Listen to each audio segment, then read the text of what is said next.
வணக்கம். வாழ்க வளமுடன் முத்து ஐயா. பழக்கத்தால் செய்யக்கூடிய செயல்கள் தவறுன்னு விளங்கிக்கிட்டா கூட மாற்றிக்க கஷ்டமாக இருக்கே, இதுக்கு என்ன தீர்வு ஐயா?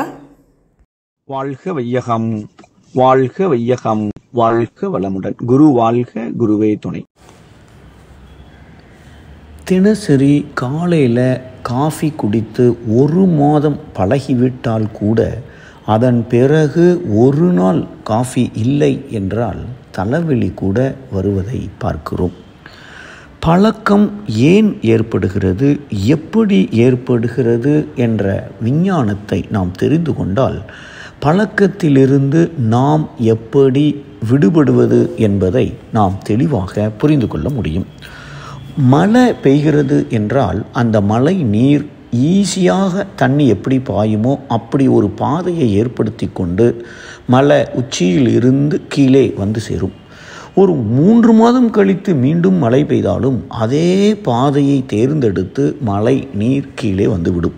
அதே போல் நாம் எந்த ஒரு செயலை செய்தாலும் ஒரு 100 தடவை அந்த செயலை செய்து விட்டோம் என்றால் நம்முடைய மூளையில், நம்முடைய கரு மையத்தில் ஒரு பஞ்சு எந்த அளவுக்கு கனமாக இருக்கிறதோ அந்த அளவுக்கு கனமாக வலிமையோடு பதிகிறது. இது ஒரு 1000 தடவை நாம் அந்த செயலை செய்து விட்டோம் என்றால் விளக்கு திரி மாதிரி, 10,000 தடவை செய்தால் ஒரு சணல் மாதிரி, இது ஒரு 50,000 தடவை செய்தால் ஒரு பெரிய கயிறு மாதிரி, 1,00,000 தடவை செய்தால் தேரை இழுக்கக்கூடிய பெரிய வடம் மாதிரி பதிந்துவிடும். இது ஒரு 10,00,000 தடவை, 5,00,000 தடவை நாம் செய்துவிட்டால் இரும்பு சங்கிலி மாதிரி நம்முடைய கருமையத்தில், மூளையில் மிக வலிமையாக அந்த செயல் அல்லது அந்த வார்த்தை அல்லது அந்த எண்ணம் பதிந்து விடுகிறது. இது எந்த அளவுக்கு நம்முடைய கருமையத்தில் பதிந்திருக்கிறதோ அந்த அளவுக்கு வேகத்துடன் அது மீண்டும் மீண்டும் மீண்டும் நம்மை எண்ணுவதற்கு, பேசுவதற்கு, செயல்படுத்துவதற்கு நம்மை ஆட்கொள்ளும். இதன்படியாகவே நாம் பழக்கத்தின்படியே பெரும்பாலான மனிதர்கள் வாழ்ந்து கொண்டிருக்கிறார்கள். ஆகவே மகரிஷி அவர்கள் மனிதன் என்பவன் பழக்கத்திற்கும் விளக்கத்திற்கும் இடையே போராடுபவன் என கூறியிருப்பார்கள். அதாவது இனிமேல் நான் காஃபி குடிக்க மாட்டேன் என விளக்கம் தெரிந்து கொண்ட பிறகு முயற்சி செய்தால் கூட அவரால் விடுபட முடியாது. இதற்கு என்ன செய்ய வேண்டும், என்ன தீர்வு?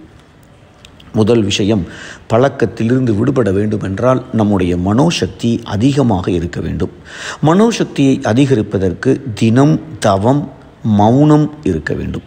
2வது விஷயம், எந்த பழக்கத்தை நாம் மாற்ற வேண்டுமோ அதை ஒரே ஒரு பழக்கத்தை மட்டும், மாற்ற வேண்டிய பழக்கத்தை மட்டும் நாம் ஒரு சங்கற்பமாக, அதற்கு ஒரு மாற்று ஏற்பாடாக நாம் அதை செய்ய வேண்டும். இப்போ காஃபி குடிக்கணும்னு காலையில் அந்த எண்ணம் வரும் பொழுதே காஃபி குடிப்பதற்கு பதிலாக ஒரு இளம் சூட்டில் தண்ணீர் ஒரு 3 கிளாஸ் நான் குடிக்கிறேன் அப்படின்னு ஒரு சங்கற்பத்தை போட்டுட்டு அந்த எண்ணம் வரும்போதெல்லாம் அதை நாம் செய்ய வேண்டும். 3வது, நான் தினசரி காலையில் இப்போ உருப்படியாக தண்ணீர் குடிக்க ஆரம்பித்து விட்டேன் அப்படிங்கிற ஒரு கற்பனையே செய்யணும். 4வது விஷயம், காலை நேரம் வந்த உடனேயே நெற்றியில் உச்சியில் ஞாபகமாய் இரு. மனதை புருவ மத்தியில் இல்லை துரியத்தில் வைத்து கொண்டோம் என்றால் இந்த கருமையத்திலிருந்து வரக்கூடிய அந்த எண்ணம், பழக்கப்பதிவு வரும். ஆனால் நாம் செயல்படுத்த முடியாத அளவிற்கு நம்மால் விழிப்பு நிலையில் இருக்க முடியும்.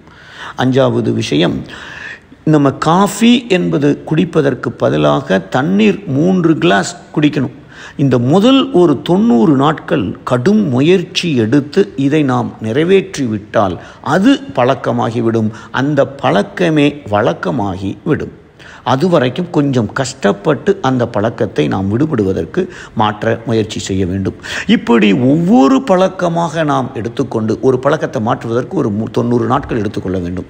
அதுக்கப்புறம் 2வது பழக்கம் எதை மாற்ற வேண்டுமோ அல்லது எந்த புது பழக்கத்தை ஏற்படுத்த வேண்டுமோ அதை தொடர்ந்து நாம் 3-4 மாதங்கள் செய்துவிட்டோம் என்றால் கண்டிப்பாக அது வழக்கமாகிவிடும். இதுவே பழக்கத்திலிருந்து விடுபட வழியாகும். நன்றி. வாழ்க வளமுடன். வாழ்க்கை கல்வியை ஏற்று வாழும் முறையை மாற்று, வாழ்க்கையை வாழ்வதற்கே, வேதாத்ரிய பயணம் அதற்கே. வேதாத்ரியம் வாயேஜ், வேதாத்ரிய பயணம் என்ற பெயரில் வேதாத்ரிய தகவல்களை ஃபேஸ்புக், இன்ஸ்டாகிராம், லிங்க்டின் இணையதளங்களில் பெறலாம். இன்று இணைக லைஃப் அட் 360 ஸ்கை ப்ரொஃபசர் முத்து இந்த யூடியூப் சேனலை சப்ஸ்கிரைப் பண்ணுங்க.